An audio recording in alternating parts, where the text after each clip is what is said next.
गरीब बुढ़िया की खीर का जादू। एक समय की बात है, एक गांव में एक गरीब बुढ़िया रहती थी। वह पूरी तरह से अकेले रहा करती थी। उसका कोई भी नहीं था, ना बाल ना बच्चे ना कोई रिश्तेदार। सुबह शाम लोगों के छोटे मोटे काम किया करती थी, जिसके बदले लोग उसको पैसे, अनाज या खाने पीने का सामान दे दिया करते थे, जिसको खाकर पीकर वह अपना जीवन बिताया करती थी। वह अपने जीवन में पूरी तरह से संतुष्ट थी।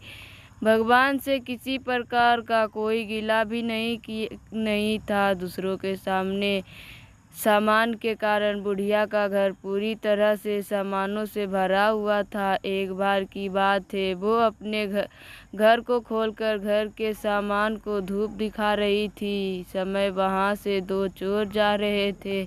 जब उन्होंने देखा कि बुढ़िया के घर में इस तरह का सामान भरा हुआ है, तो उन्हें बड़ा लालच आया और वो सोचने लगे कि इस घर में तो बुढ़िया अकेले रहती है, क्यों ना हम आकर इसके घर को ही साफ कर दे।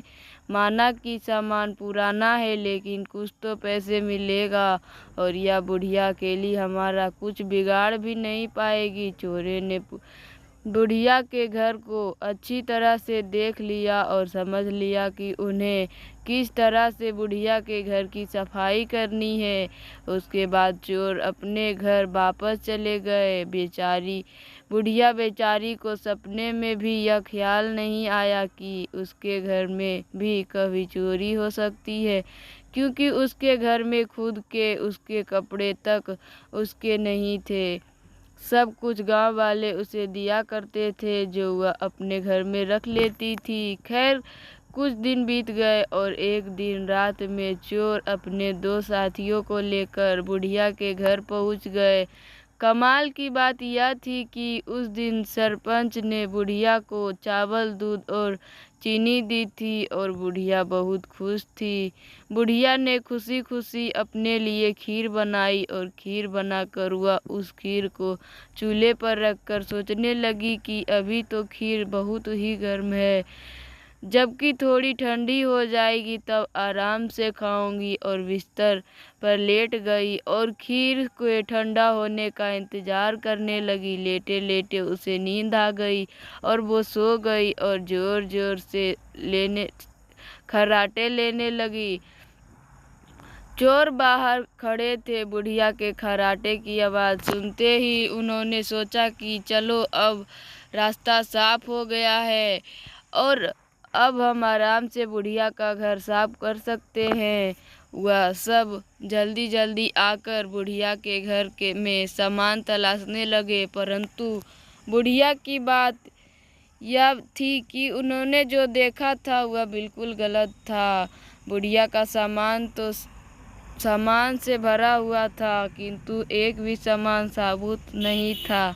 हर सामान टूटा फूटा और खराब था। यह चोर बड़े दुखी हुए और बुढ़िया को बहुत गालियां देने लगे। वह बोले, देखो कितनी दुष्ट बुढ़िया है, आराम से सो रही है और हम बेचारे इतनी मेहनत कर रहे हैं। तभी दूसरे चोर की नज़र चूल्हे पर रखी खीर पड़ी। गरम गरम खीर को देखकर चोर ने कहा, चलो बुढ़िया के घर कुछ और नहीं मिला तो कम से कम खीर तो है।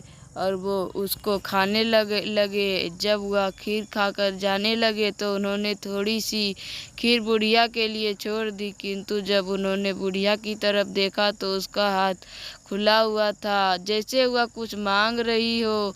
साथ ही उसका मुंह भी खुला हुआ था, जिसे देखकर चोरों ने उसे सोचा कि बेचारी बुढ़िया लोगों से मांग मांग कर अपना जीवन बिता रही है, लगता है बहुत थक गई है और वो खाने के लिए खीर मांग रही है। आखिर उम्र में है तो हमारी माँ के ही बराबर। और बिना कुछ सोचे समझे गरम गरम खीर बुढ़िया के मुंह में डाल दी। गरम गरम खीर मुंह में पड़ते ही बुढ़िया जोर से चिल्लाई, हाय दैया, मार डाला मार डाला मार डाला। बुढ़िया की चीख सुनते ही चोर डर के जल्दी जल्दी छुपने लगे। जिसने मुंह में खीर डाली थी वह ऊपर जाकर छिप गया एक चारपाई के नीचे और एक चारपाई के दाएं बुढ़िया की चीख सुनते ही गांव वाले बुढ़िया के घर आ गए और पूछने लगे, क्या हुआ माँ? बुढ़िया बोली, मुझे क्या पता, ऊपर वाला जाने। यह सुनते ही ऊपर छिपा हुआ चोर बोला, अरे भला मैं क्या जानूं, तुम्हारी चारपाई के नीचे छिपा चोर न जाने। यह सुनते ही चारपाई के पीछे वाला चोर बोला, मैं ही क्यों जानूं, चारपाई के दाएं छुपा चोर क्यों न जाने।